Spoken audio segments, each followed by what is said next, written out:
lights are off and away they go. Extremely loose. He's managed to hold on and he missed the complete that. He's crazy. Side Freitas is on the grass on the infield floor. He slides through. He tags Richard Eck.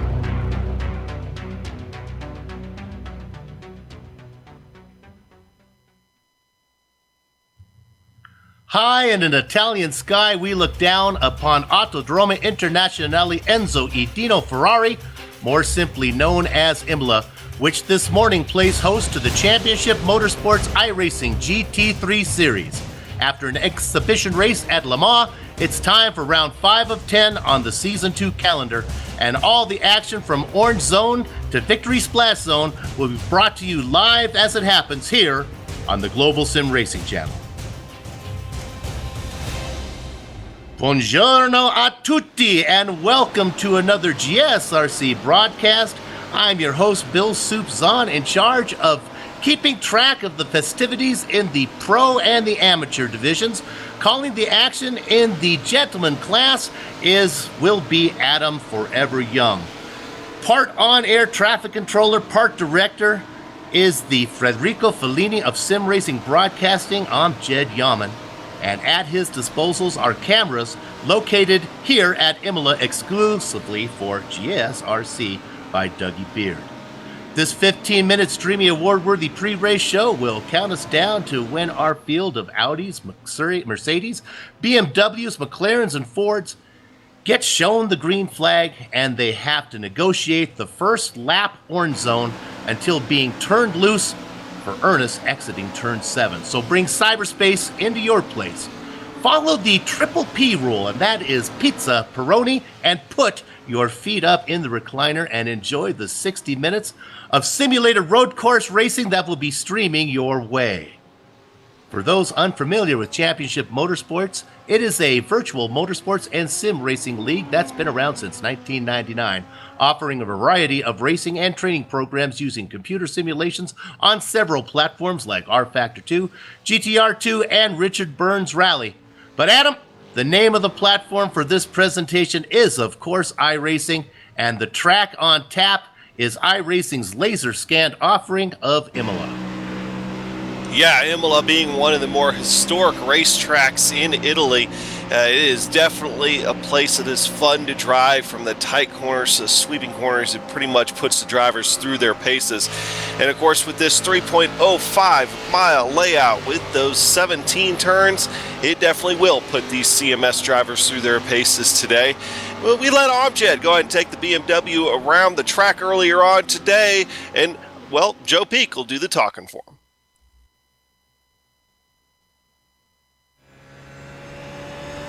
All right, we've got Amjad Yaman of the GSRC BMW, so let's do a lap around Imola. As we straight line the kinks along the front stretch, you're going to be sizing up your braking point into Tamburello. There's a difficult bend right where you want to slow the car up, so be careful not to clip the outside grass. Then, at the chicane, don't let the car swing too wide at the second apex. Ideally, you want control and the ability to give a little room to make that final kink flat out. From there, we approach Villeneuve, which is tempting to take faster on its more open first apex. But just like most chicanes, setting up the second half will pay off more and keep drivers from having to go at you into the next corner. It's a short stretch before we climb around Tosa. Turning in too early will hurt your exit, and you'll want all the speed you can up this huge hill.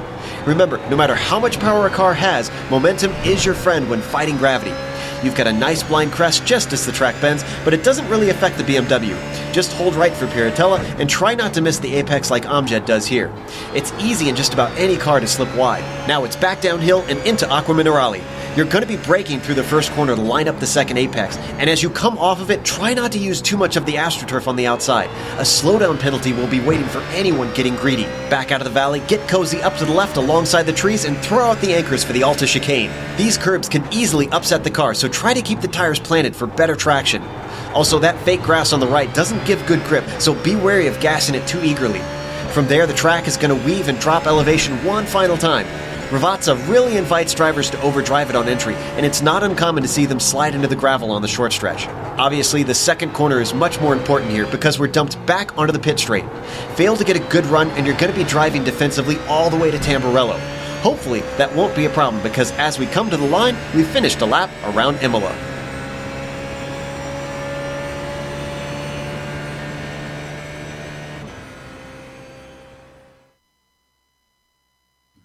I'm Jed Yaman behind the wheel, Joe Peak behind the mic, taking us a lap around Imola.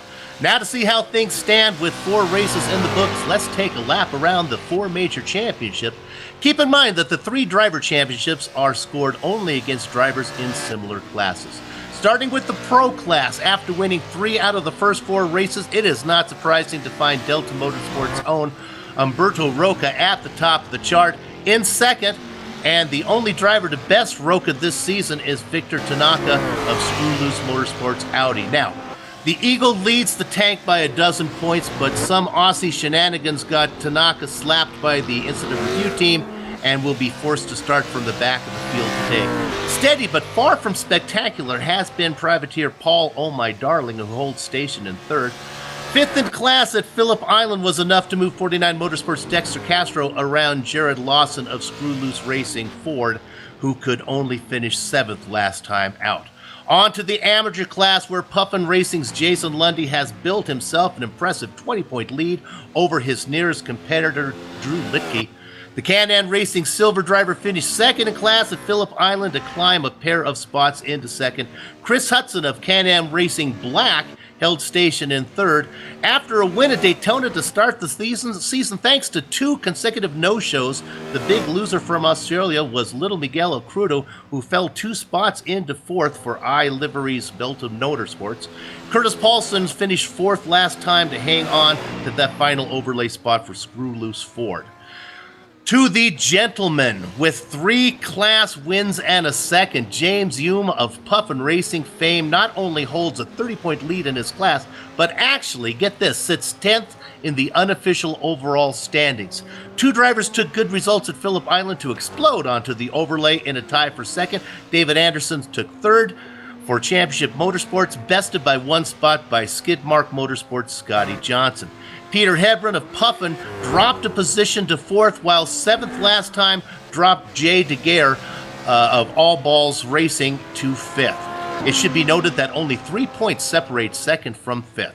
As we move to the Gold Cup Team Championship, keep in mind that these numbers are unofficial. GSRC had to put the stat boys Simon and Poindexter to work in the smoke-filled catacombs on the GSRC complex to compile these numbers, as the official numbers were late to be posted. We believe that Screw Loose Racing Audi has a 28-point lead over Puffin Racing. Interesting enough here for Puffin, its 2 biggest contributors have been the amateur driver of Lundy and the gentleman driver of Hume. Not much coming out of the pro class for Puffin, at least not yet. Screw Loose Ford, iRacing Liveries, and Delta are all within 4 points of each other for 3rd, 4th, and 5th. Okay, there you have it. Adam, we've talked about the track, various championships, and even the Triple P rule. Let's move on to review the series and race details. Yeah, a couple of those tight championship battles are going to move on to round 5 of 10 of the season 2 of the CMS GT3 series. And of course, they do get 1 drop race out of the entire season. We are running 6 one-hour races, which today is one of those, in 4 100-minute races. The cars are, of course, the Audi R8, the BMW Z4, Mercedes AMG, McLaren MP4, and the Ford GT. I might be mistaken, but I don't think I saw any Ford GTs out there here for today. But if someone wants to switch to one, well, they'd have to, go ahead and only get 1 switch per season. Now, there is open setups, but they do have 65% fuel. There is 1 fast repair here today, but no incident cap. Now, we keep bringing up the orange zone on lap 1. That's going to go all the way to turn 7. You do get 4 per season, and you're suspended on the 5th foul. So that's going to be something, of course, that these guys have to keep their eye on here as you go through the day. And I've just been informed, I guess I was getting confused a little bit. There was 1 car, I think it was the McLaren I was thinking of. There are like half the field that's out there is Fords today. So for today, though, they did have 40 minutes of open qualifying, which is what they're wrapping up right now. And the race is a 60-minute sprint race with a rolling start. It's a short pace lap, though, so be expecting that. The orange zone today, as we were talking about, is the exit at turn 7, and it should be regarded, the orange zone, as a pass with extreme caution area during the first lap. So you don't want to be making any kind of contact or anything else like that. You want to kind of play it safe there for the first couple of turns on the first lap. Yellows, there will be only local yellows today. Pit windows, well, we're expecting the pit window to be about 25 to 35 to go here for today. And that's going to be about 10 minutes into the race, I believe. So, or excuse me, the pit window itself will be 10 minutes, excuse me. All right, so the weather for today will also be the dynamic weather in iRacing, and we're looking at partly cloudy skies, temperature of 79 degrees. That's bringing the track temperature to 87 with that late afternoon sky, so yeah, you're not going to be seeing really high track temps out there. Winds out of the north at about 7 miles per hour. And should be good temperatures, put on a good show. You know, we're talking about that orange zone. A lot of these drivers suffer apparently from the same weak rods and cones that my mom and dad passed along to me, because I've noticed that a lot of people aren't paying much attention to that orange zone. You're not supposed to be doing much racing before you get there. And it is a long orange zone today. Adam goes all the way to turn 7. It's about half a lap. Yeah, it really is. I mean, you're looking at, you pull up the track map and you're missing one good passing zone and a semi-good passing zone, including one of the longer actual straights on this track. So these guys are going to have to mind their P's and Q's for a little while. Probably the first, I'd gather, probably about 45 seconds of the lap, they're going to have to mind their P's and Q's. And we're going to change our approach to calling this race today. We're going to think of this a little bit more like a multi-class race with the 3 classes out there, the pro drivers, the amateur drivers, and the gent drivers. Of course, they're going to be all mixed up, and usually when we do multi-classes, they separate themselves by speed. That's not so much the case right now. If you're watching at home and you'd like to know how to tell the difference, well, look at the numbers. The 100s are the pros, the 200s are the amateurs, and the 300s are the gentlemen. And with that said, let's go ahead and patch into the public address system right now and go trackside.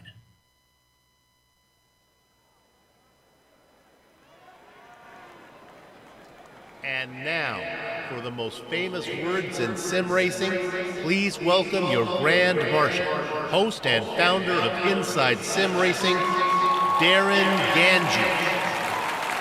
Drivers, it's time to grid your race cars. Darren Ganji calls the cars to the grid, so let's go through the grid right now. On the pole, look at this. It's Paul, oh my darling, with Umberto Roca in second position. Kurt Poulter's going to take third, and Darren Lawson is going to be in fourth. We move down a little bit farther. Jason Lundy and Tom Rathie will be taking that third row. Chris Hudson is going to be inside of row 4. That's the top in the amateur drivers. Drew Litke outside of him in row 4. And then rounding out row 5, Dexter Castro, who said he's slow today. That's a pro driver. And Tim Collier in 10th. Adam? Yeah, row 6 is going to belong to Robert Tobarks Jr. And then you're going to see James Hume, our first gentleman driver, and also, of course, dominating the gentleman's season here so far, James Hume on the outside of row 6 starting in 12th. 13th place is James Stacy. And 14th position, Anthony M. James, another gentleman driver. Paul Hamilton starting in 15th. Jay Friels starting alongside him in row 8. David Anderson and Scott A. Johnson occupy row 9. And Jay Target and David Slee in row 10. Looking at the guys that are the back, we have about 27 cars here today. Liam Park and Fred McIntosh fill out row 11. Rick Smith and Peter Hebron make row 12. Row 13 is going to be Burt Workman and then Jock Richard back there in 26th position. And then we talked about it before. There's the tank, Victor Tanaka, back there in row 14 serving that penalty. Okay, 27 drivers. 24 of them were able to put in qualifying times, and Paul Darling looking to get that first win of the season out on the pole. See if I can bring those drivers. Looks like are they coming out here yet? I'm not seeing them on the, okay. They must be still wrapping up qualifying, I guess. They let the drivers finish up their hot lap. I was checking with my director to make sure what I was seeing, what was actually going on in the real world. Okay, it's about 30 seconds before we go to grid. Well, let's go ahead and talk about some of the favorites and in the classes. We talked about Paul Darling beyond there. Umberto Roca is, of course, the pro drivers run 3 out of 4. And the only driver to best Roca is Tanaka, but the tank is back at the very back. So the Eagle outside of row 1 with Paul Darling inside. Darling certainly has the reputation to be able to get a win. Don't be surprised if he picks ones up today. And the other class that I'll be following is the amateur division. And right now it looks like your top qualifier there. Yeah, sure enough, that's the Puffin Racer driver of Jason Lundy. So far, he has been pretty much unstoppable, again, with 3 victories so far this season. Another guy to keep an eye on is Chris Hudson. He sits 3rd in class, and then Drew Litke, always somebody to keep an eye on in that amateur driver. And then, Adam, who do you like back there? And you've got the large field, about 15 of your guys in the gentleman class. Yeah, it's a large field, but it's a good field as well.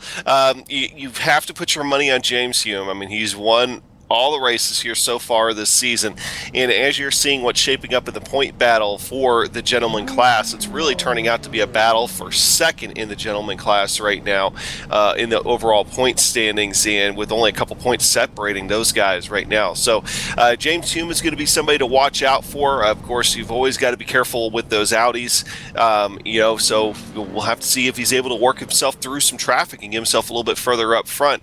I do like also the likes of Anthony James. He's shown some strength here, and outside of those are going to be my 2 favorites here for today in the gentleman class. If you're kind of wondering how the classes are decided, it's kind of a mixed bag between iRating and then just an overall opinion of how the driver is doing. So it's a little bit of science, it's a little bit of art, and they try to break it up, try to make the classes as equally sized as possible. Certainly not the case today, as the poor Adam's going to have his hands full back there with 15 gentlemen driver, but there should be some exciting stuff going on in the back.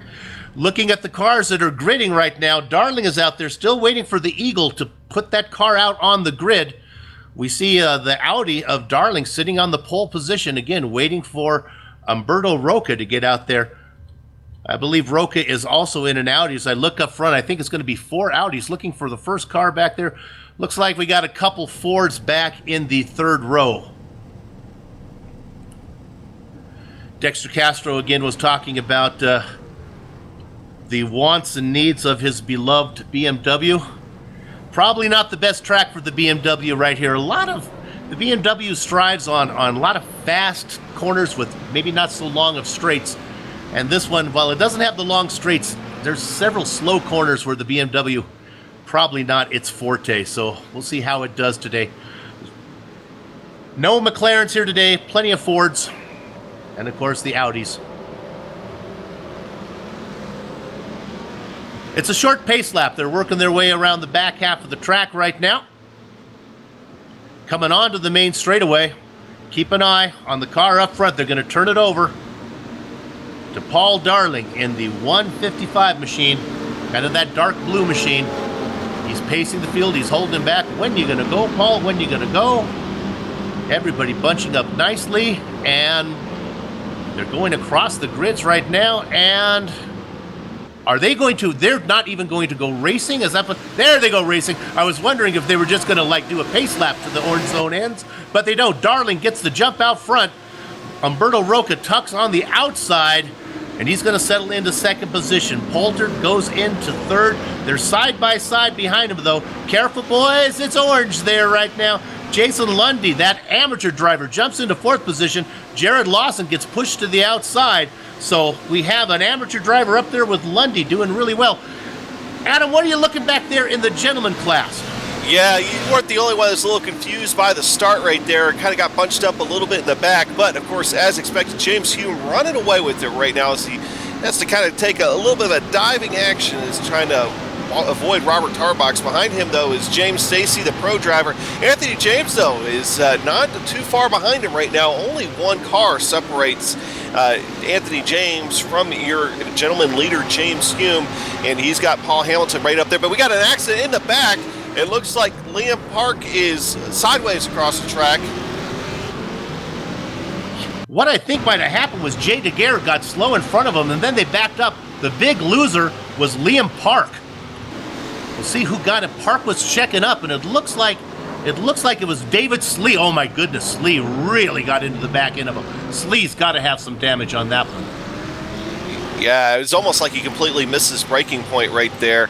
And, the front end of that Audi actually doesn't look too bad, which is actually kind of surprising considering how hard he hit right there. Well, yeah, he went under him, almost kind of shoveled him up there, so maybe it didn't get a lot of damage. Okay, we are back live right now. Let's go ahead and see if we can get up to the front. Tell you what's going on up there. Paul Darling has a nice, comfortable lead. My goodness, he's opened it up to almost 2.5 seconds on Roca. Roca is in a tight battle with Jason Lundy. Now, we're going to try to follow classes here today, but look what we got. That's a pro driver. Your third driver overall right now is your amateur leader, Jason Lundy, running in third. Chris Lawson in fourth position.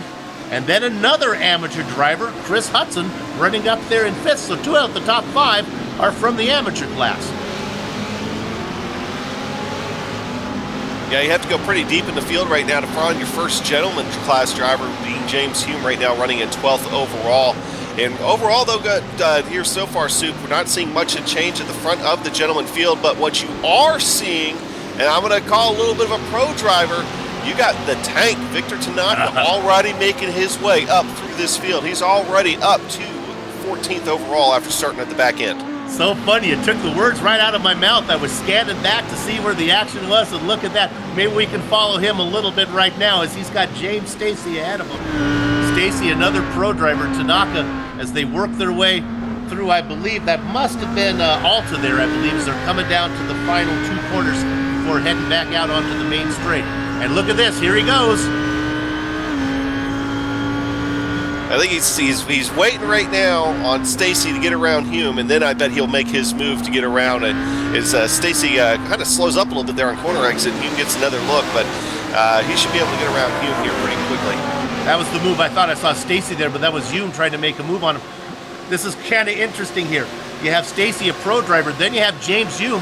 That's your top gentleman driver. And now here comes the guy running second in pro, the tank, looking to the inside. He should be able to outbrake him. And I think Hume just said, go ahead, tank, you got it. So Tanaka moves up 1 more spot into 13th.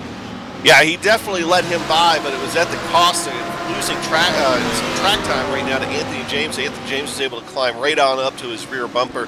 So you actually have your top 3 in your gentleman class all on the same straight right now.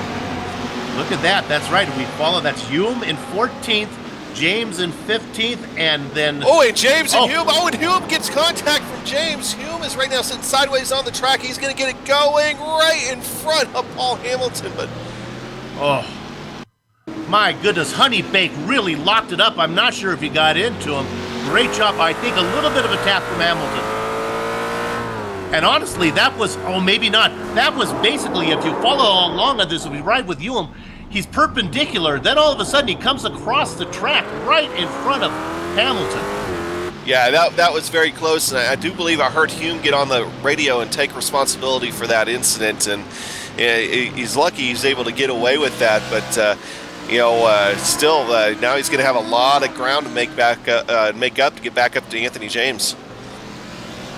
So Hume's misfortune is James' good fortune, as we have a new leader now in that pro class. In fact, we'll watch James right now. He is being really pestered by Stacy. Actually, let me take that wrong. He's going the wrong way, isn't it? Yeah. Yeah, he's the one doing the pestering right now. He's going to try to do what he can to take full advantage of the situation and really put the hammer down right now. So could we have a changing of the guard today in the gentleman class? With apologies to James Stacy, I just assumed when I saw the pro driver and the gent driver going that it was the one driver moving around, but that wasn't the case. Stacy having trouble today. He is not hooked up right now, running last in that pro class.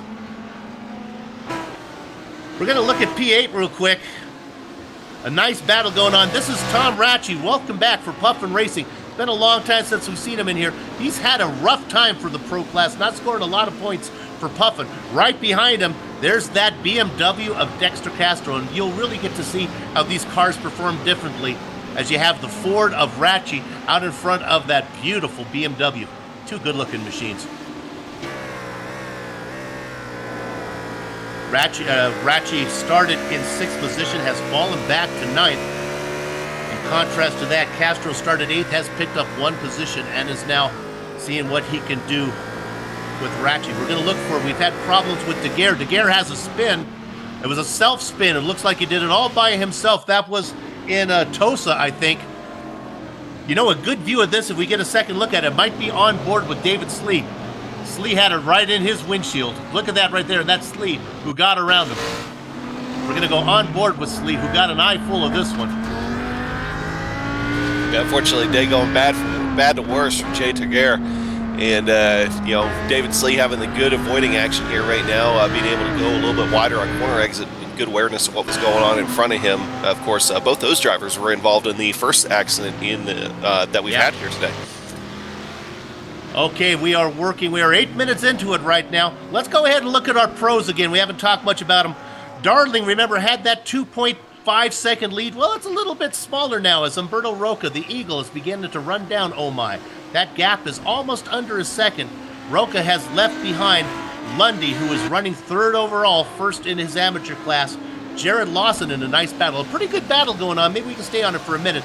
Between Lundy, Lawson, Hudson, Litke, and then the last one in that chain is Poulter.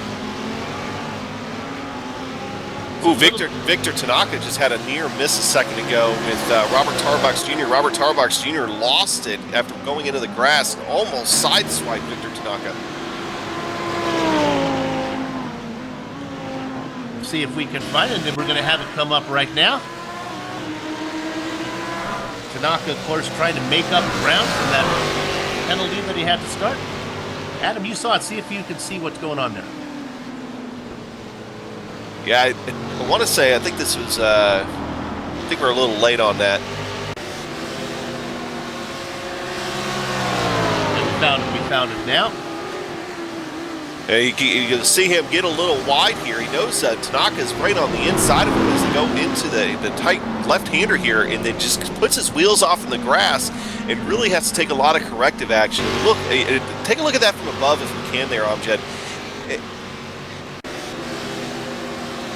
And you'll kind of see what I mean right here and how close this actually almost was being a disaster for Victor Tanaka's move up through the field.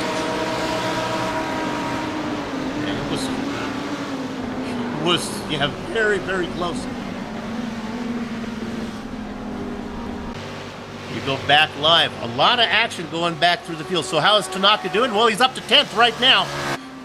And a coming. There's plenty of time. Not sure if he's going to be able to get to our leaders, but he's knocked off about half the field so far, more than half the field from where he was. Let's go to third position again, because this is beginning to heat up. This is Lawson up here. In fact, I guess Lawson has got around. We missed the pass. Jared has got around Lundy. Lundy was running third, I believe. Double check my notes on this one. I believe I am correct. Yep. And Lawson, I go back and rewind. Lawson got it done going into Tamburello.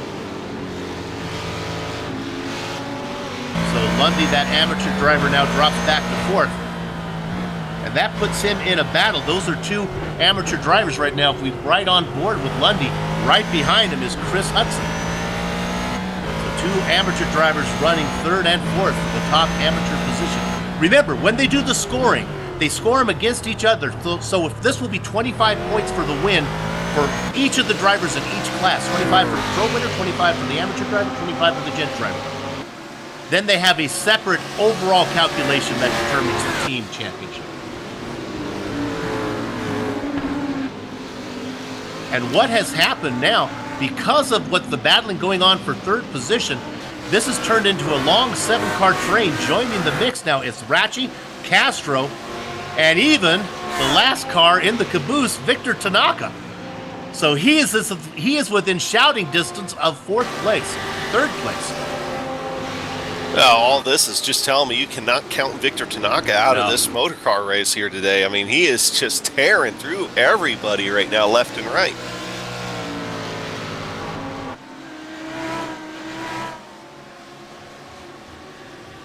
Meanwhile, go ahead. I was going to say, just to go back, update on the gentleman class here real quick. Anthony James has had his hands full of James Stacy the last couple laps. Now he has his hands full of Robert Tarbox Jr. And in the process of that, James Hume's actually been able to gain quite a bit of ground back on Anthony James. He's not quite there yet. It's going to say, Robert Tarbox spins right behind him, and he's in the tires. Slaps it in the wall, so that's going to take away the cushion that James had between you and he had Tarbox as a little bumper between the two drivers in the jet. But it's not an immediate battle, but I imagine that's going to start trying to heat up again on us here in about 3 or 4 laps. A rough day for some of the guys farther back there. Slee, Tarbox having trouble. Tarbox car looks slow. They do get one fast repair, but you don't want to take it right now. You want to try to take it in your pit window if you can. Meanwhile, let's go ahead and leave Sticky Pine Tar Box and go up to Paul Oh My Darling, because Oh My is saying oh my, because here comes the Eagle. Umberto Roca right behind him now. He's knocked off that 2.5-second lead that we saw early on. It's down to under half a second, and Roca now can basically pick his spots. As out in front is, as we ride on board right now with Darling, looking back at the headlights of a very hungry Eagle trying to run him down. Darling would really like to pick up that first win so far. He has been consistent, but nothing to write home about really. Just steady up all the time through. Would like to get that first win. Roca trying to find a way around as they work their way through the hairpin there of Tosa. Now they come into Peralta, this left-hander, that sets up then the tricky 9 and 10 combo of Aqua Minerale.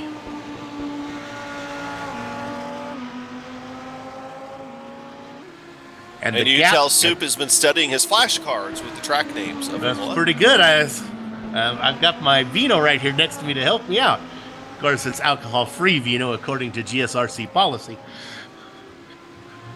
Paul Darling now in trouble. I would not. We're going to stay on this a minute because I got a hunch if Roca could get any kind of bite off of 14 and 15, those final turns, Ravassa, he'll make a run down the main straight and see if he can get him into that left, right, left kind of chicane at the end. Here's the first left-hander. I don't know if he's close enough here. Let's see what kind of drive he gets off of this corner. I don't know if he's close enough to get it done this time. But I can tell you this, those two guys are not slowing each other down, as it is a 10-second gap back to third position in Jared Lawson. I don't want to leave this quite yet, but I just want to point out that Anthony James and James Hume, that battle is going to be heating up here pretty quick. I think he's been able to get his gap now down to about 1.5 seconds compared to what it was earlier. I'll keep an eye on this one. We're going to go back to that battle from 3rd to 7th right now. We're going to go back to P5. P6, it's Hudson involved there, and look what has happened. Keep an eye on that car numbers 107. That's Victor Tanaka. He's picked off a couple more drivers. He's got around Litke. He's got around Ratchy. He's got around Castro. Let's stay on it a minute because next on the hit parade is Chris Hudson. Hudson has fallen back to 6th position. Remember, he was running up right behind his fellow amateur driver, Jason Lundy, but he's fallen back. Look at Tanaka now trying to find a way around. Tanaka looks to the inside. Not going to happen there. We'll stay on it a bit. We'll try to cover all the action as we can. The leaders are very close, but there's no pass there. I got one eye on the leaders and one eye on this battle as we ride on board with the tank. So much action all the way through the field. We have the battle for the lead. We have this battle, Victor Tanaka working his way through. And then, of course, there's that great battle back there that's going to heat up soon between Stacy and Hume.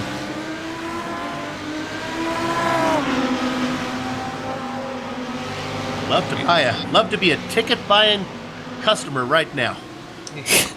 Well, here he goes. Tanaka makes the move on Hudson. Move him up into 6th. Lundy in 4th, Poulter in 5th are next up for the tank.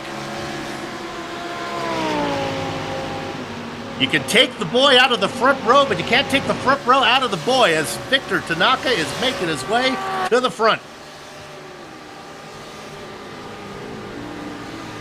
Let's quickly jump back to that James Stacy and James Hume. Anthony Stacy. Yeah, I get this right. Anthony James and James Hume. That's not fair, see? That's kind of like a look at the pass happening right here. There it goes. James Humes has a clean look on the inside. I think Anthony James just kind of, I was going to say he's going to let him go through the braking zone, but kind of fought back there for just a second. But James Hume was able to get another clean pass on Anthony James here. So I think James Hume, he has a chance. He's that much faster than Anthony James. He should start to run away with it here. That was kind of one of those Wheel of Fortune puzzles. Anthony James Humes. The old tongue twisters. That's it. But Now, running in- Go ahead. I was going to say, if we want to go back just a few cars in the gentleman class, Paul Hamilton and Bart Workman, these guys have been nose to tail fighting each other here for the last couple of laps, with only a couple of tenths of a second between them. They continue to fight aggressively, but Bart Workman just has not been able to get close enough to even, get a fender in yet. So I'll be keeping an eye on that battle here, as I think I'll be the next one that heats up here in the gentleman class. Workman in one of the few Mercedes out there right now. Remember that it was Paul Hamilton there, that Honeybank, that had trouble, that he had to really lock it up. Almost got into, I guess it might have been Hume that he almost T-boned there. Let's go to the lead real quick. Nope, these guys are just teasing me. The Eagle is just playing right now with Darling. As they continue to run 1-2, I'm gonna try my very best to get that pass done live. If we miss it, we'll get it on the replay. Let's go ahead, though, and see. I think we better go to 6th position, as here comes Tanaka. This is the man to watch as he's working around Poulter. That's a battle for 5th. Boston running in 3rd. Lundy still holding down 4th position, leading in that AM class. Hudson in 2nd. And while we're watching this battle, I'm going to see if I can find... We haven't seen much from Tim Collier, who's right on board right now with Poulter. Collier running 3rd in that class. We're looking to see where Lundy might have had some trouble. Look at this. Lundy is actually getting past. Something is up. Tanaka has just got around Lundy. Let's see if Lundy... Oh, Lundy had an off. If we'll get it... Oh, this is worth seeing. He got past. Poulter got around him. We watched Lundy. It looks like maybe he missed the apex. Poulter got around him, and then Tanaka actually capitalized as well. So that was a mistake by Jason, as he drops back now. Still leading the amateur class, but he's now right ahead of Chris Hudson. Tanaka up to 5th, and he's not done. He's got Poulter in front of him. What a run from the tank. Oh, let's go up front, as it might be time. Look at him defending, trying to defend the inside was Oh My Darling. He does a good job of holding off Roca. I believe Umberto is beginning to think it's time to get around him here. I think Roca knows he's faster. And if he could just get the pass done, he might be able to put in some hot laps and distance himself from Darling. I know it's a 14-second gap back to Lawson, but you got to wonder if Roca is saying, I don't know how long I can sit behind you, Paul. There's a guy coming back there running in 4th position who's come all the way from last place. I think Roca would feel comfortable if he could get around Darling, and he'd feel pretty safe about getting the win with that kind of lead, but Tanaka is making maybe Roca think about getting something done before he wants to. We look at them coming right at you. Look at that great Dougie Beer shot coming at you as Darling and Roca heading right towards you.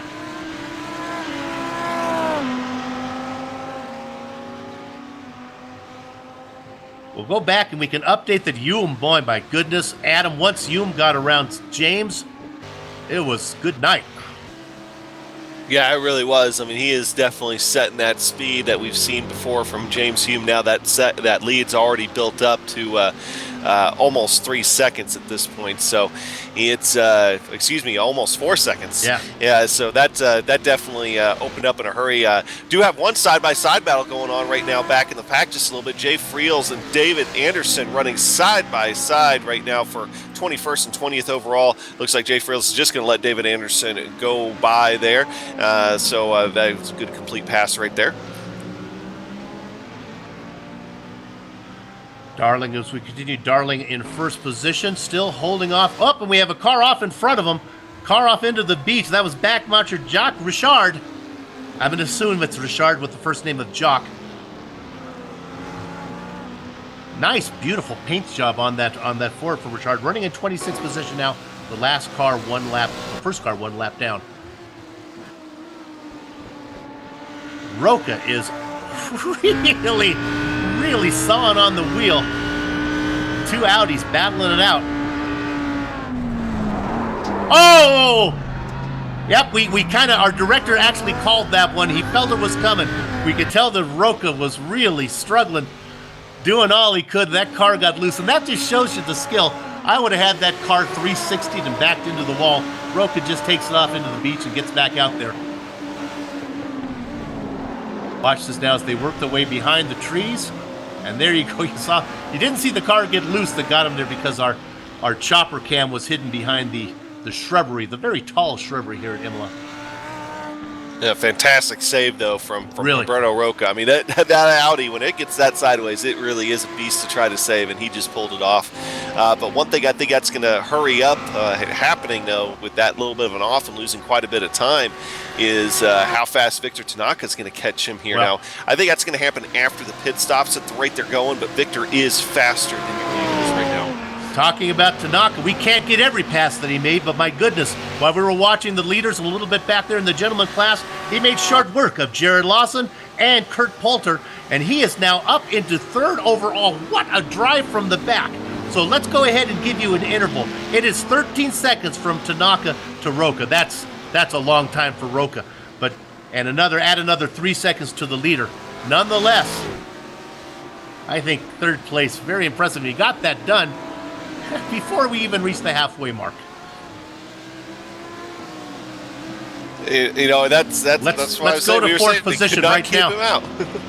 Here's a battle. This is Poulter side by side. He's on the inside. That's Jared Lawson on the outside now. Now this is going to be Lawson with the preferred position through this little bend.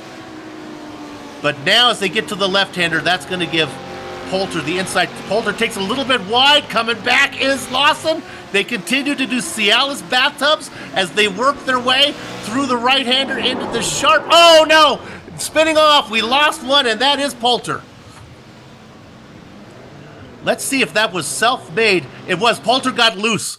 Poulter got loose right in front of Lawson and put it off.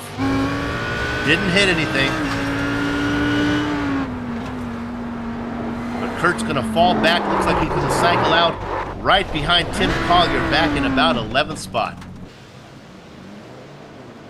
It was fun while it lasted. But like Mom always said, somebody's going to end up crying.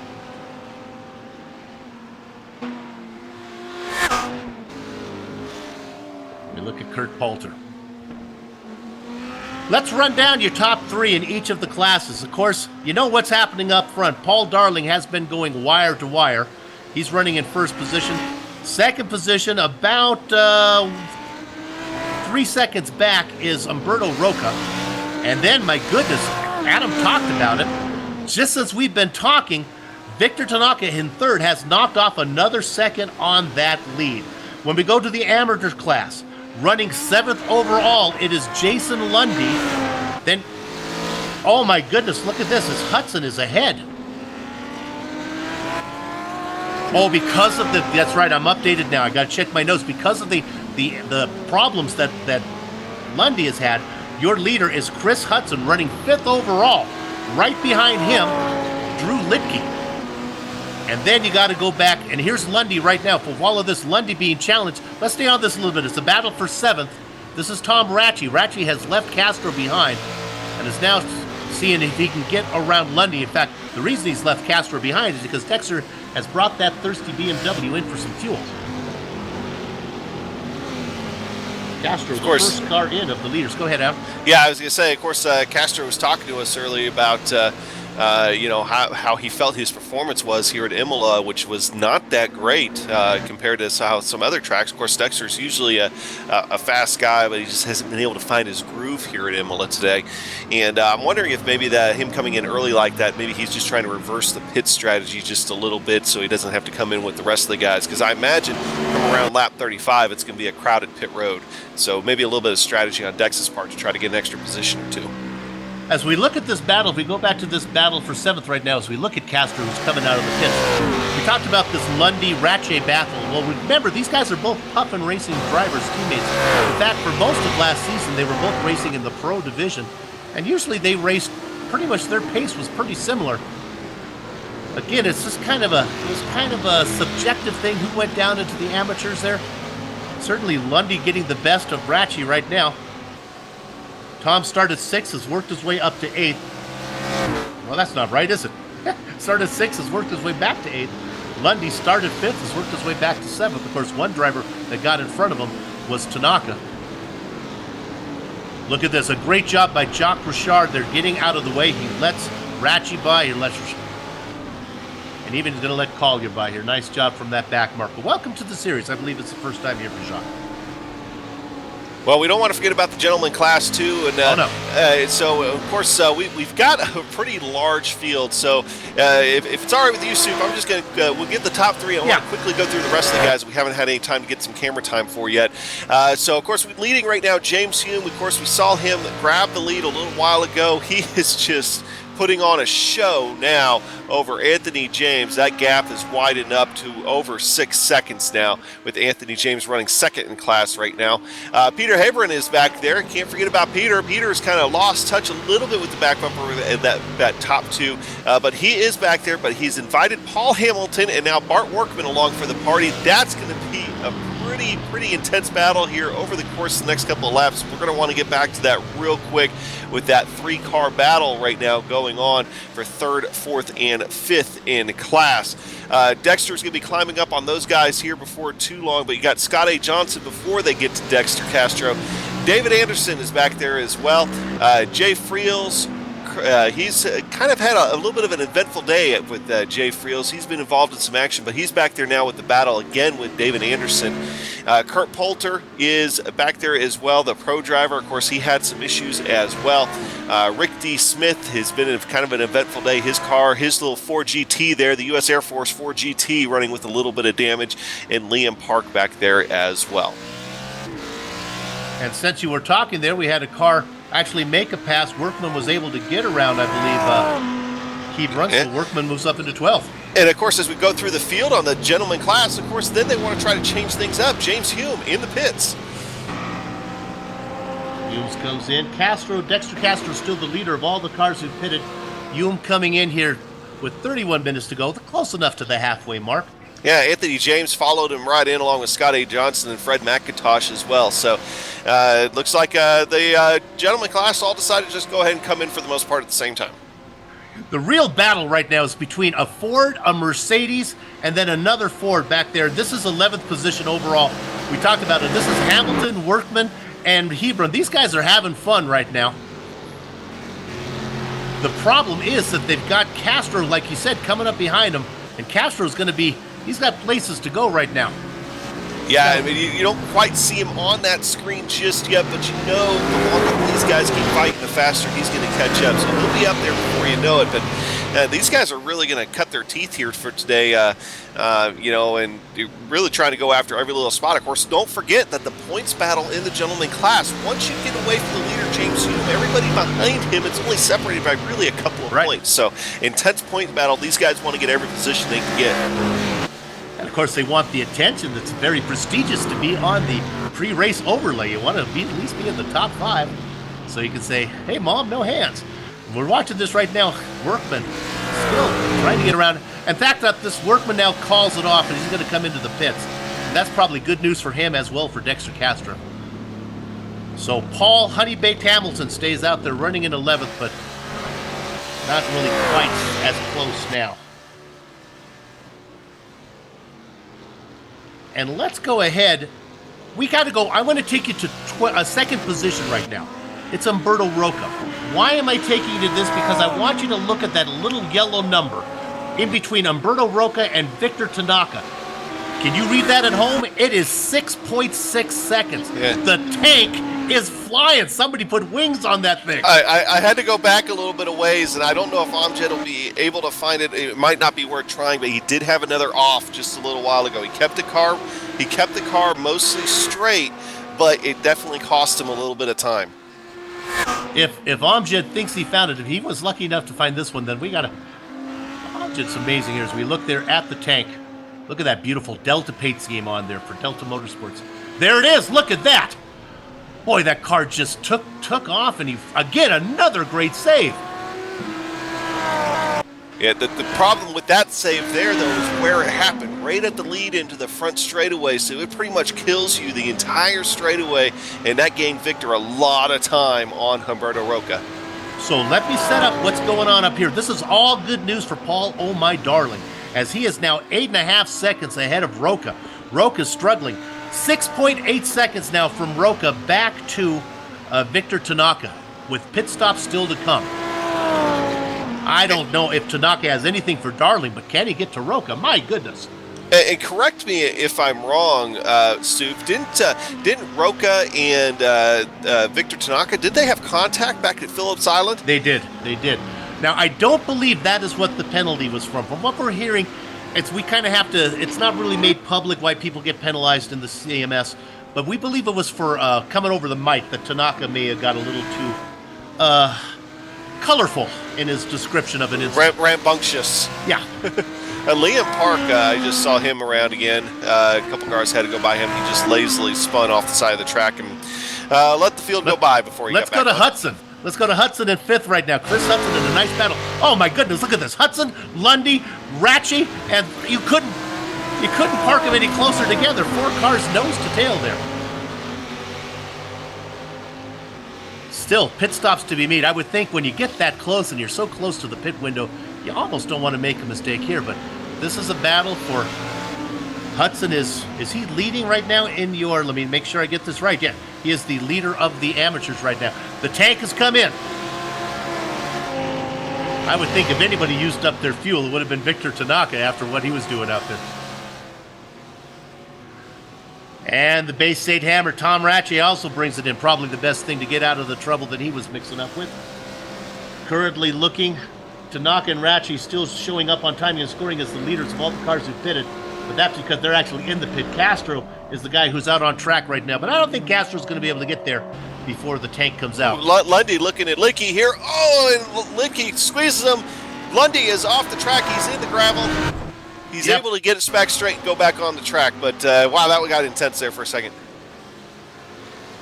What happened there now, if you're all about presentation, this is not NASCAR where you get a nose in and the spot's yours. I would say that Lundy put that nose in there, really didn't have good presentation there, and when Licky came to the apex, Lundy did a great job of backing out, getting out of the way so that he didn't turn Licky, but in doing so, I think he might have locked it up there and then lost all of his speed and put it off into the beach. Probably get a slowdown penalty. I wonder if he can serve that at the, he still has a pit stop to do. I'm not sure how that works. He might want to put that off as long as he can, serve it going into pit lane. I'm not sure if that's doable or not. Okay, has Tanaka left the pits? Let's see if Tanaka is back out. He has come out, currently running in 9th position. All the cars ahead of him still need to make that stop. Stacy, Collier, Lundy, Litke, Hudson, Lawson, Roca, and Darling all need to come in. James Stacy, still the leader of all the cars who have pitted.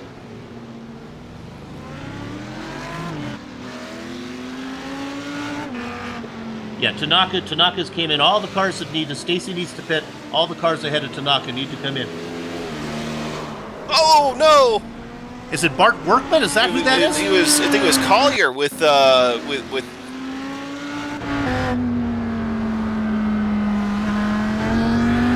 right on board with James Stacy. Oh my goodness. I think it was Collier in that 4GT. I want to say that was Collier that got really loose in front of him, and then Stacy just didn't have anywhere to go. Oh, okay, it wasn't Collier, because you got to look here.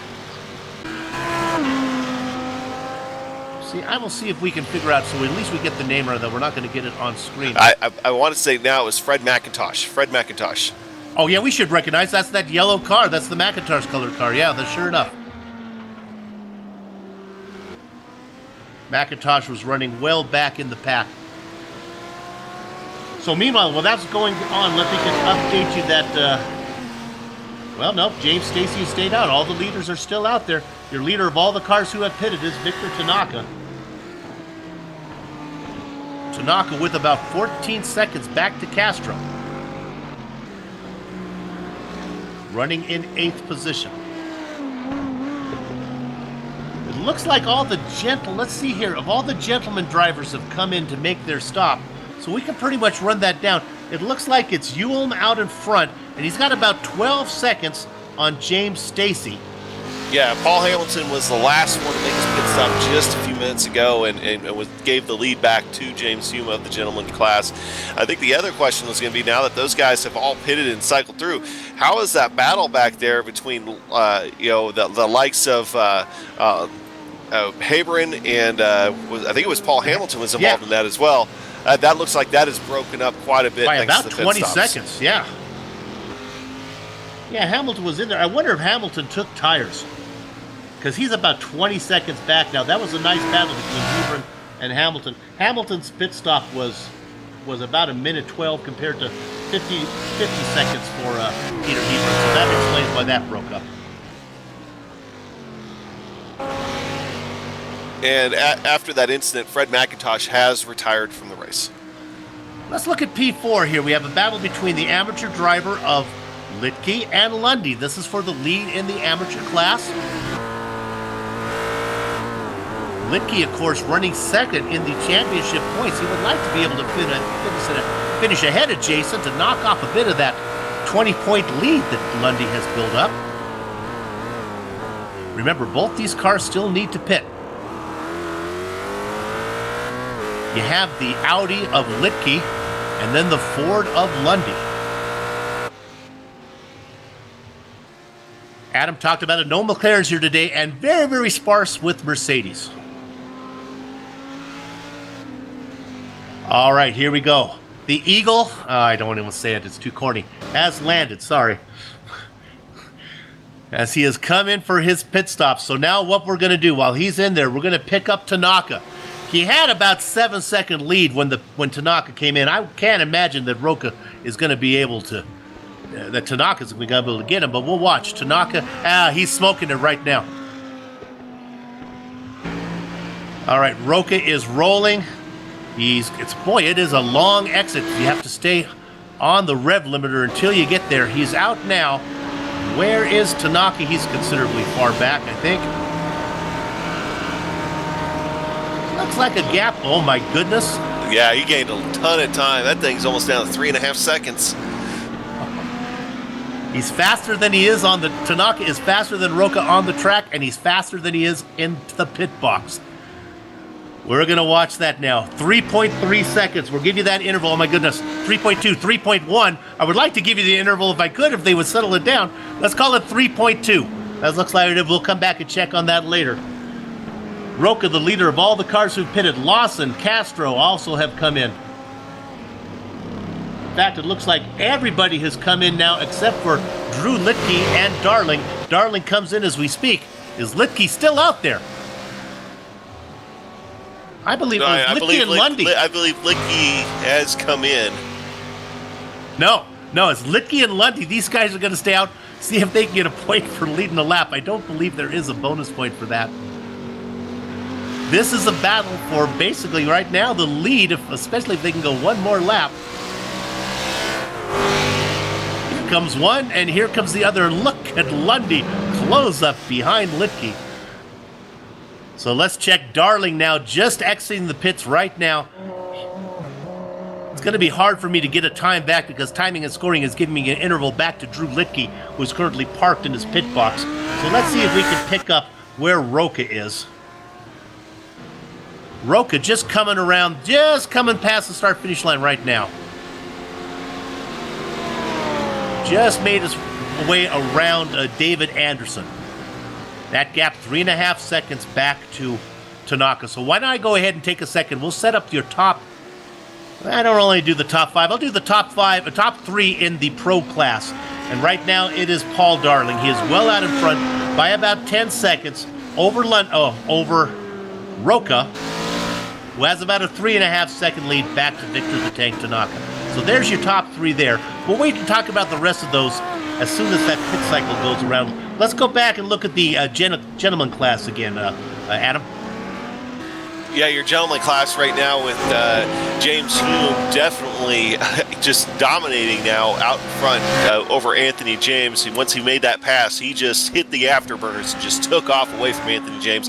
And then Robert Tarbox has been able to sneak his way into third here over the course of the last couple of laps.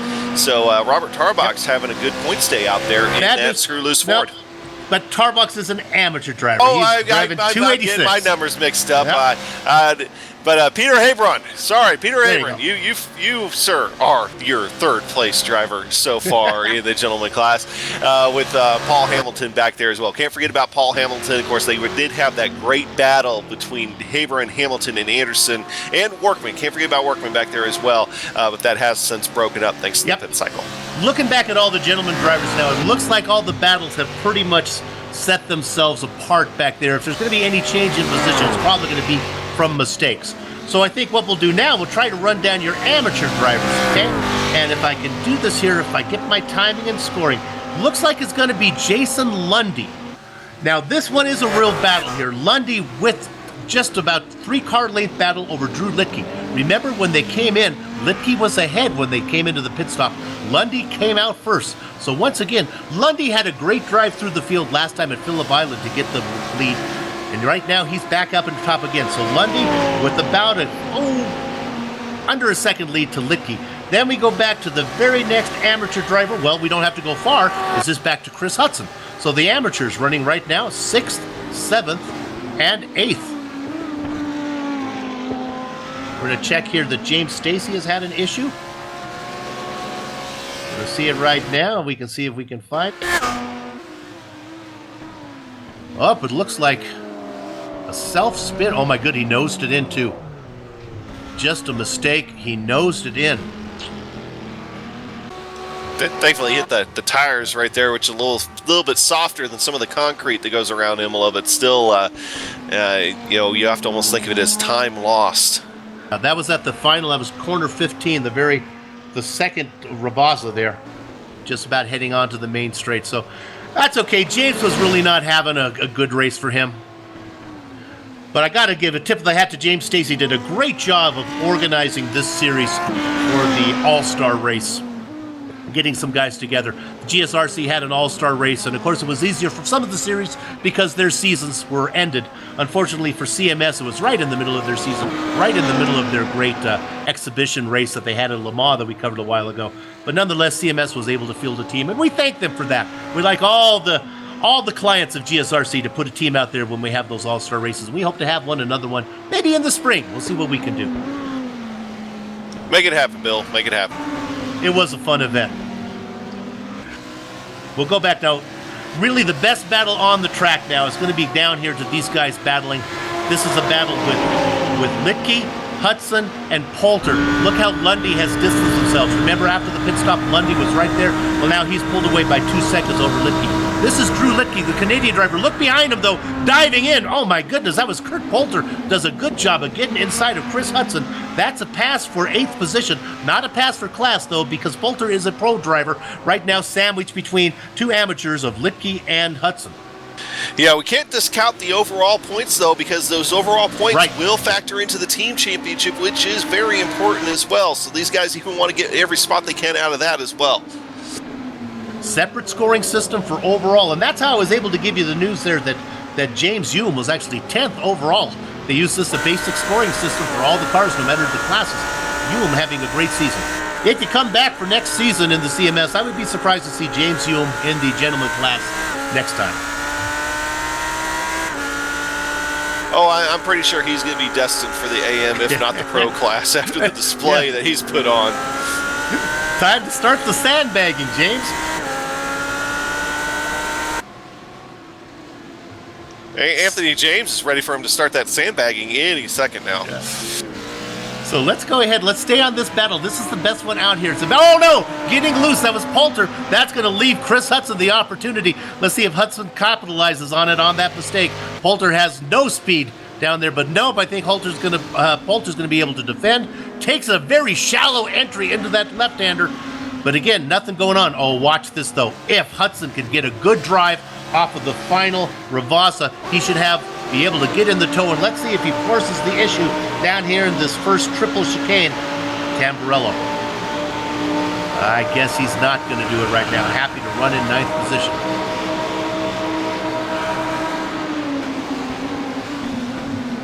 Jay Daguerre doing a little air traffic controlling, coming over the mic saying which way to go out there. 16 cars on the lead lap. The last one being Peter Hebron right now. And James Stacy comes over and says, sorry about that, Jay. That was a little hairy. So a couple back markers there trying to sort it out.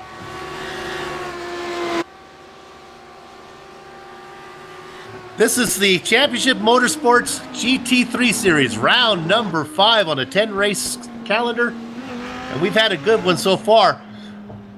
But it's not often I get to say wire to wire, and that's what's been going on right now for Paul, oh my darling. He led off the starting line. You know, Adam, we talked about that start a little bit, but we really didn't talk about it much. Darling really held them up, and you say it really bunched up those guys back there in the mid-pack. Yeah, it really did. And, you know, and of course now we're seeing the result of all that as well. And of course, thinking about your top 3 here overall, man, if only these guys, I think if they were just a few seconds closer to each other all the way around, I think you'd end up having a spectacular three-car battle for the lead here at the top of the field.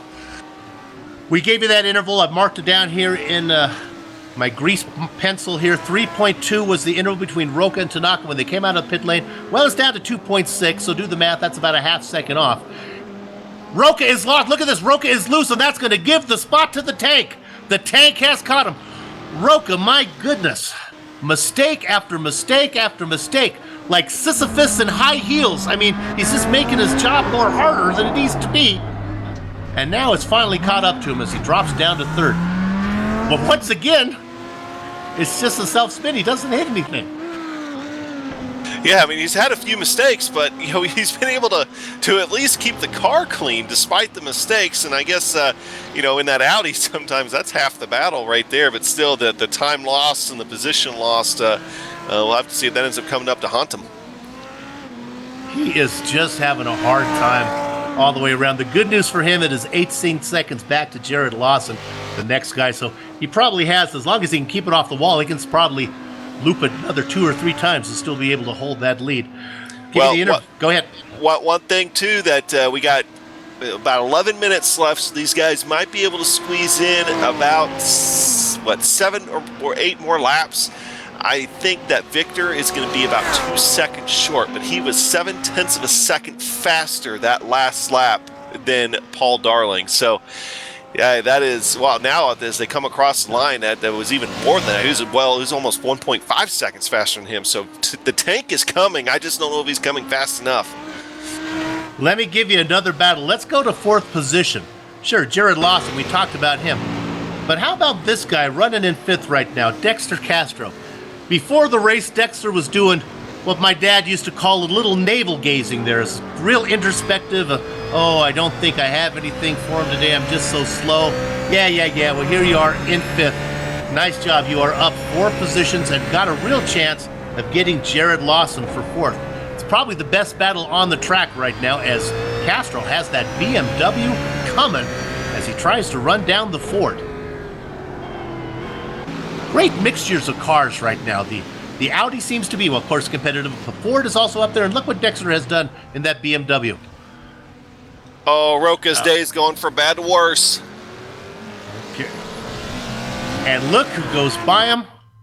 Did Lawson get the pass? No. Nope, I don't think so. No, but he had about 18 seconds, so I don't think he got there. Getting around him, that was Paul Hamilton in the Ford that got around him there. Hamilton was a lap down. So Roca now only, well, I said it was 11 seconds, or 16 seconds, now it's 11. So, Umberto, I said you could do 3. There's 1. 2 more to go, baby. Meanwhile, back in the gent class, your battle, I think this is 4th place in the gent class between Dave Anderson and Bart Workman is starting to heat up once again. Of course, it did right before the pit stops. Now, David Anderson is allowed Bart Workman to catch back up to him in that Mercedes, and these guys are going to have to duke it out here for that 4th position. As you see them as they get around Jacques Richard, give Jacques a bear claw at the next back marker United meeting. Here comes the pass. Oh, no, I thought I was riding on board. I thought he was going to get it done. I thought Workman was going to try to get Anderson there, but not yet. Just to follow up on Richard, he's done a good job of getting out of the way of everybody, not causing any trouble. Currently running in 24th position, 2 laps down. Yeah, for what's been, I think, just an experience gathering day for Jack Richard. He's done a pretty good job with that. We got a solar eclipse coming right here. We can stay on this battle with Anderson and Workman. Richard gets out of the way because right behind him is the battle for fourth. Here comes Lawson and Castro. Now, they're going to be lapping, but remember, Anderson and Workman, Roca has spun one He's more right in front time. of these guys. In fact, this time Roca has a hard time getting it back out. And finally, he didn't get it back out on the track. Sorry. Your cat only has so many lives, Roberto, and now you're down to fifth.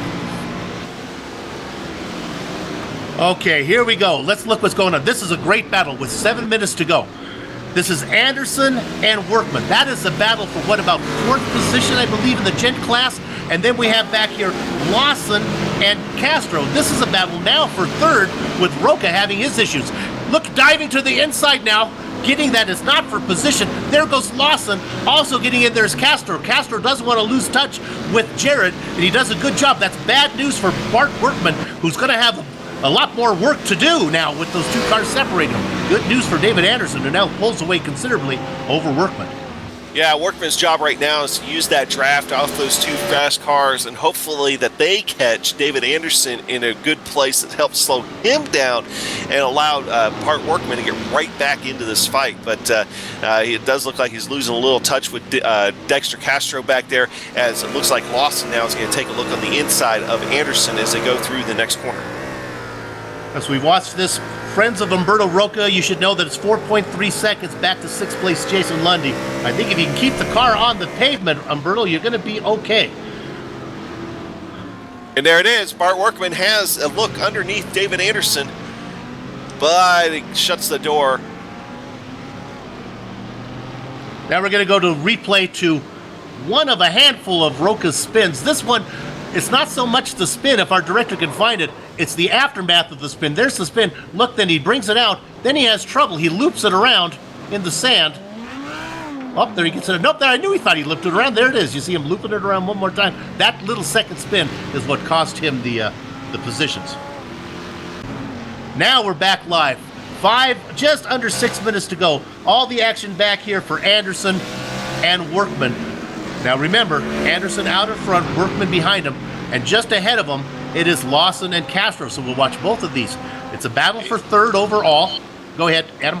Yeah, as you say, between the battle here, between Anderson and Workman, I went back to first grade. I learned how to count again, and it's actually going to be for fifth in the gent class. That's what these guys are going for right now. Fifth in gent as we go through here. We'll run those down. Hume is the one of them. James is in second. Hebron is in fourth. Paul Honeybaked Hamilton is in fourth position, and then we get back here. Top five, Anderson and Workman.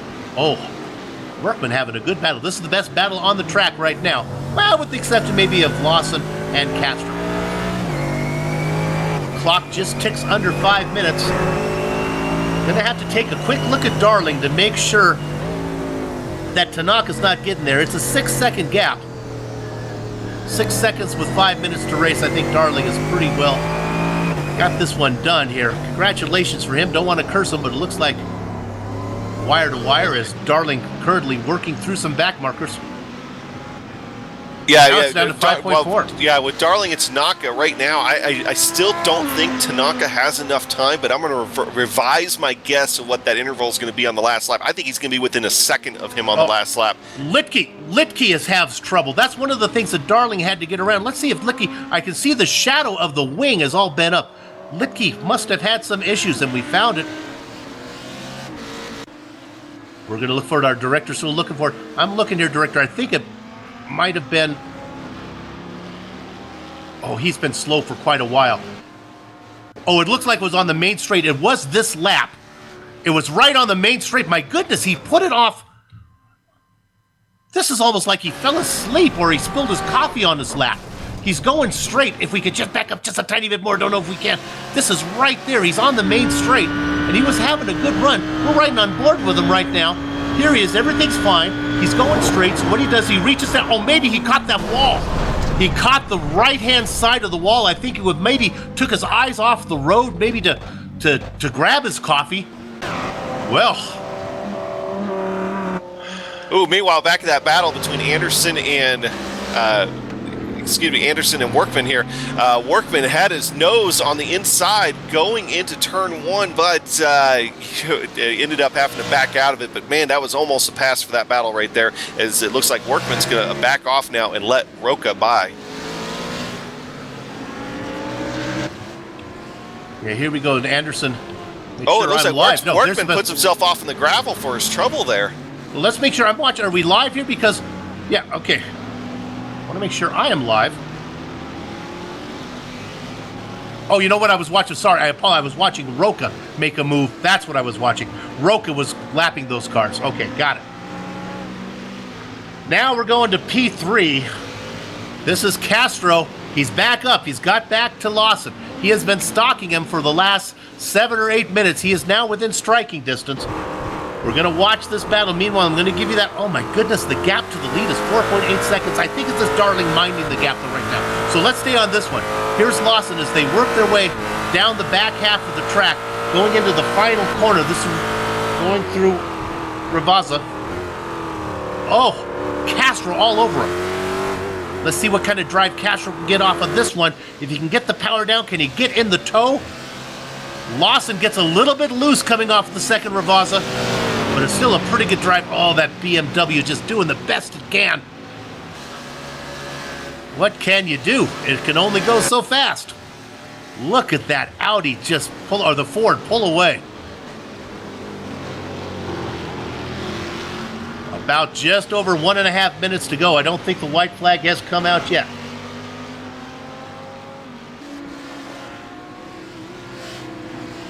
The interval remains the same, 4.8 seconds. The only thing that could cost Darling if he gets into some trouble, as you see him right now trying to negotiate his way around Robert's Sticky Pine tar box. Oh, that was almost close right there. Let's go back to Castro because he's hungry.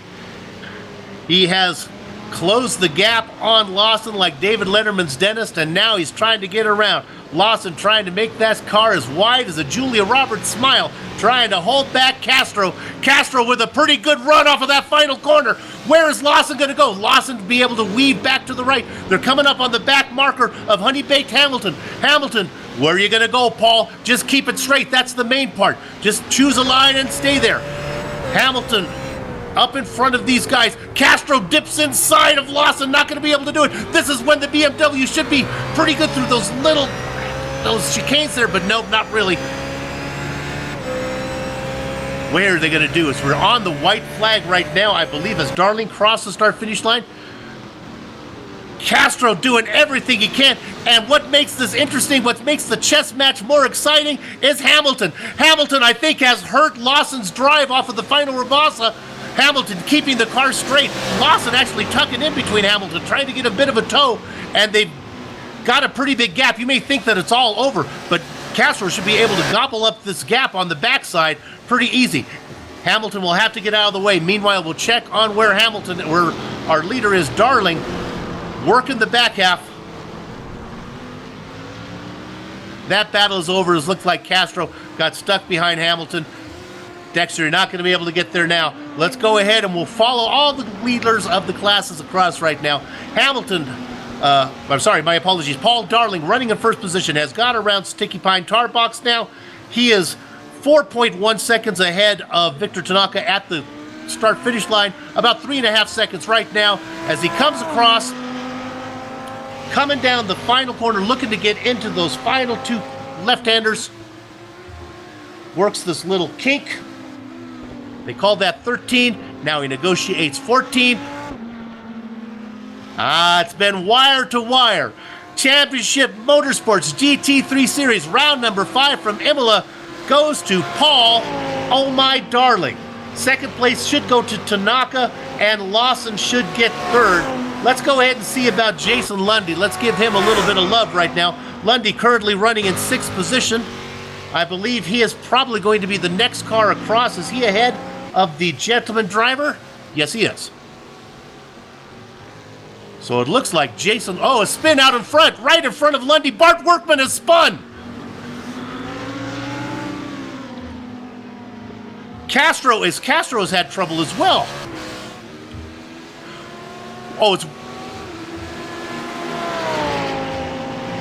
Okay. Yeah, what happened was, well, I'm looking at the battle there between, as we don't want to lose it, looked like Workman got into it, though, with Anderson.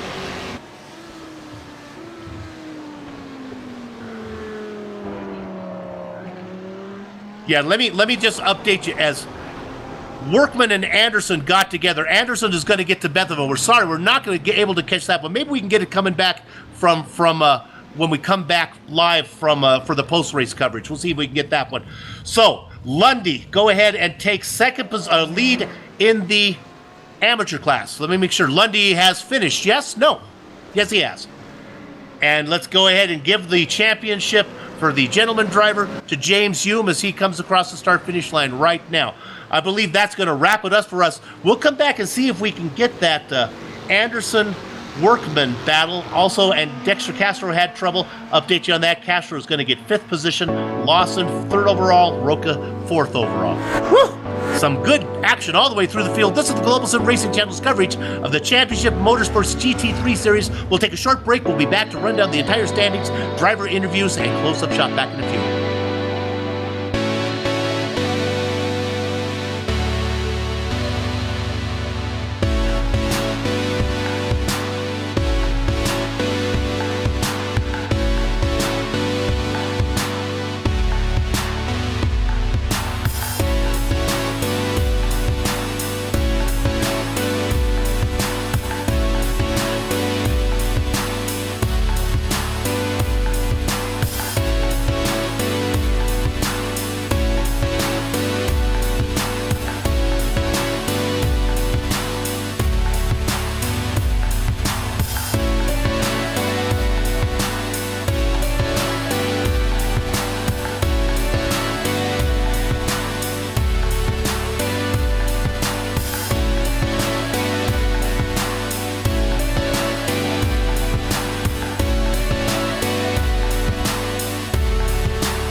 Welcome back to the post-race coverage of the Championship Motorsports GT3 Series here on the Global Sim Racing channel.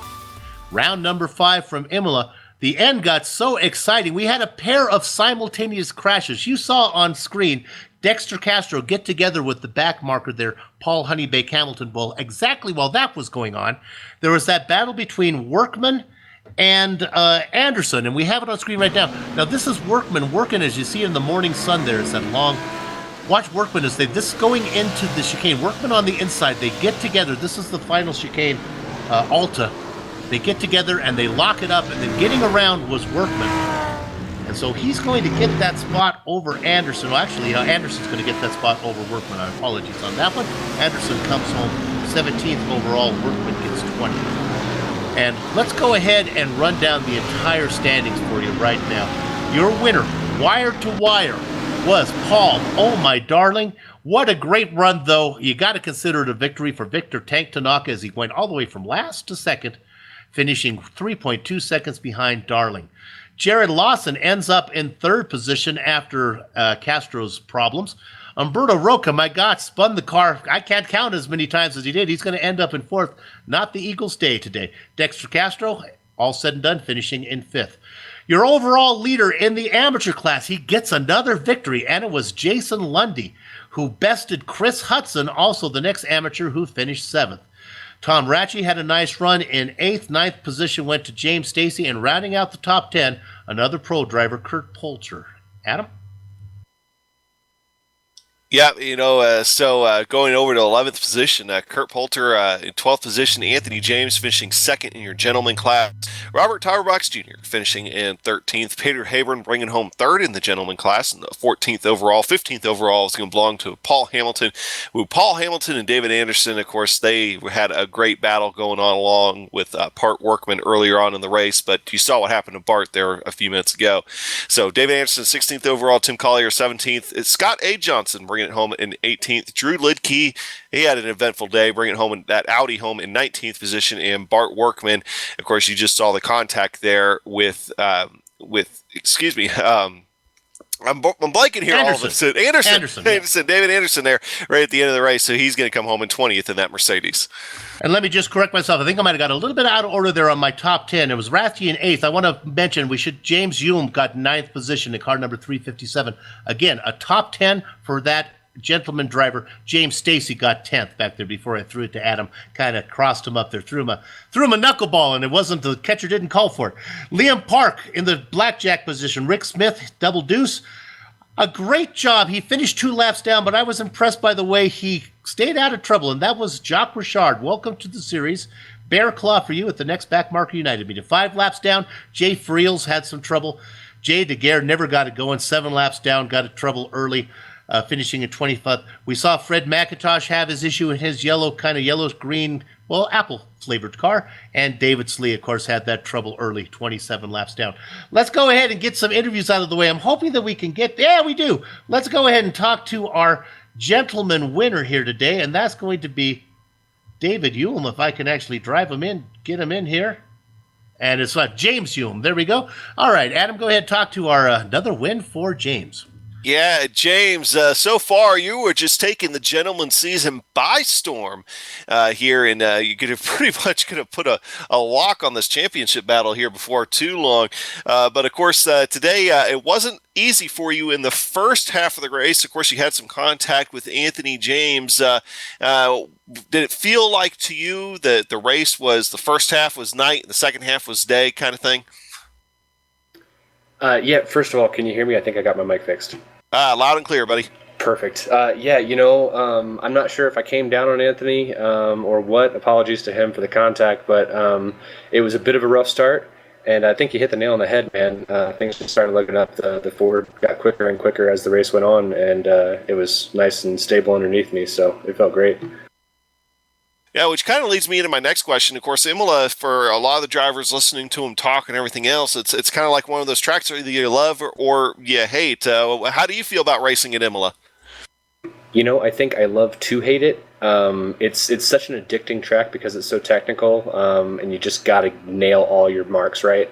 So it can be frustrating, but I think there's a couple turns in here. I think turn 11 and 12 that are probably a couple of my favorite turns in all of racing. It's bittersweet.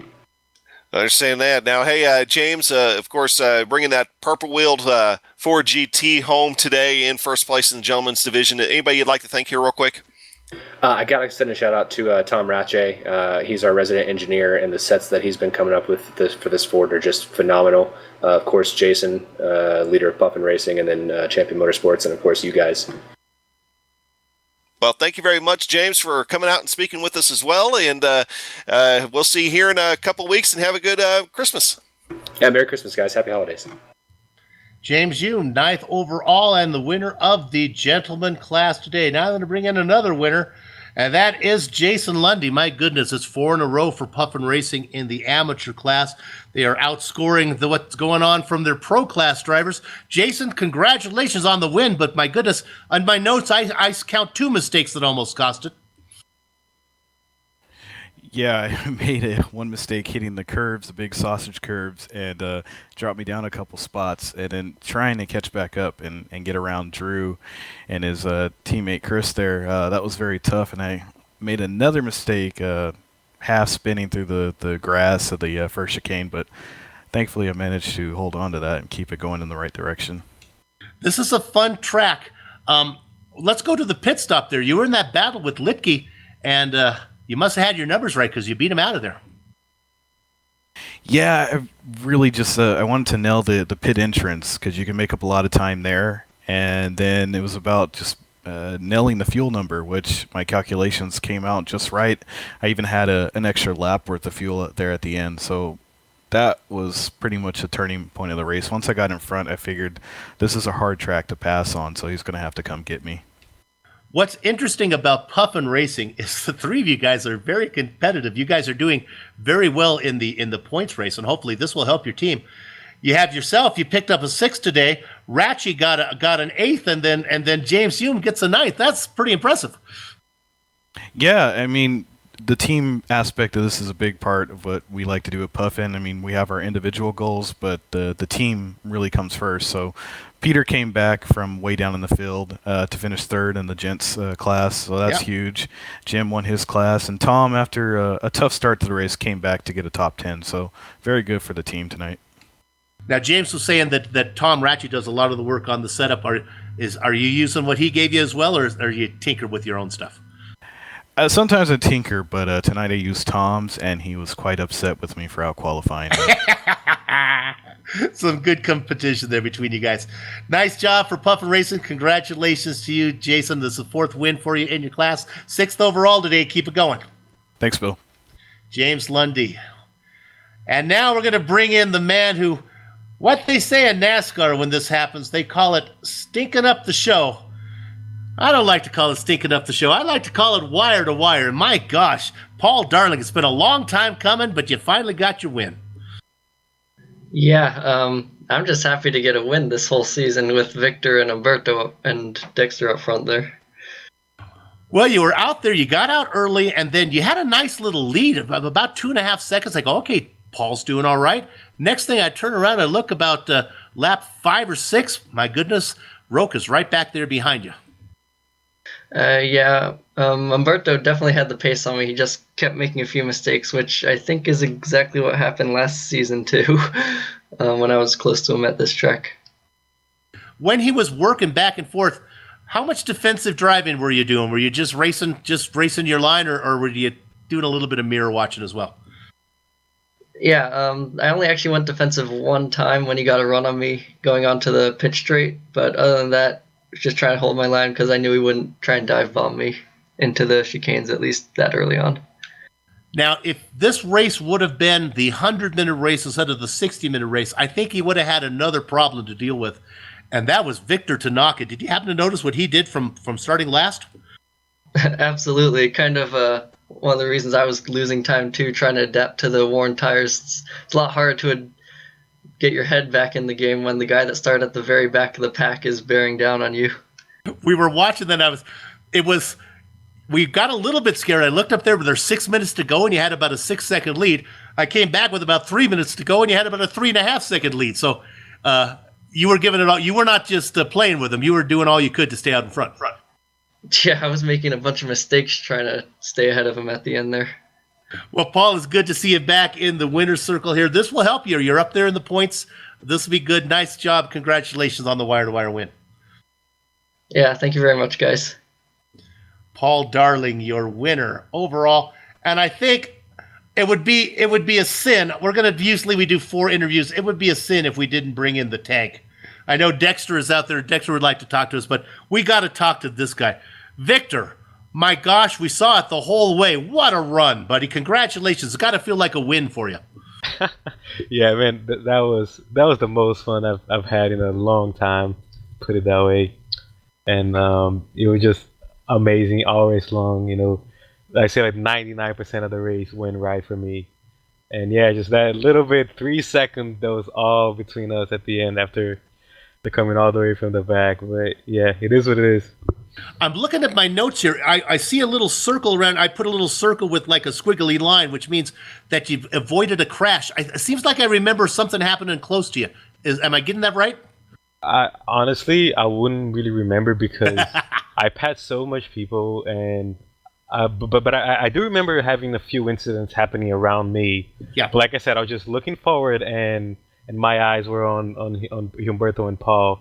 Like literally from lap 3, I was only concerned between my gap between me and Paul and Humberto. It was interesting. You got through some of the slower cars. What I've seen this before. What usually happens when you start from the back, you get through the slower cars pretty fast, and then when you catch up to the guys that have a little more tempo, it gets a little more difficult. You were up there. Yeah, you were up there in a battle with about a 4 or 5 car train there at the less than halfway through. Yeah, and that's really what played in my favor a lot was that everybody was battling. So when in the normal race it would take me a while to get through everybody because they were all battling and together.